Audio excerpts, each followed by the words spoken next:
ঝালকাঠিতে উদ্বেগজনক হারে বেড়েছে ডেঙ্গুর প্রকোপ। প্রতিদিনই শনাক্ত হচ্ছে নতুন রোগী। পরিস্থিতি মোকাবেলায় জেলা শহরের 7টি এলাকাকে ডেঙ্গু ঝুঁকিপূর্ণ হিসেবে চিহ্নিত করেছে স্বাস্থ্য বিভাগ। স্বাস্থ্য বিভাগের তথ্য অনুযায়ী কাঠপট্টি, বান্দাঘাট, বাঁশপট্টি, কলাবাগান, স্টেশন রোড, সিটি পার্ক ও ফকিরবাড়ি এলাকায় ডেঙ্গুর ঝুঁকি বেশি।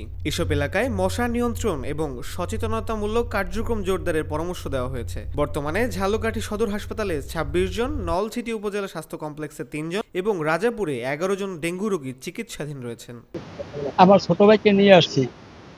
এখন মোটামুটি একটু সুবিধা, ডেঙ্গু হয়েছে, পরীক্ষা করাইছি, রিপোর্টে ধরা পড়ছে ডেঙ্গু। এখন চিকিৎসা চলতেছে, স্যালাইন চলতেছে, মোটামুটি আমি সুস্থ। এখন একটু ভালো। আমার বাড়ি হলো দেওরিগ্রাম। আসছি 1 সপ্তাহ হয়, তো এখন একটু সুস্থ আল্লাহর রহমতে।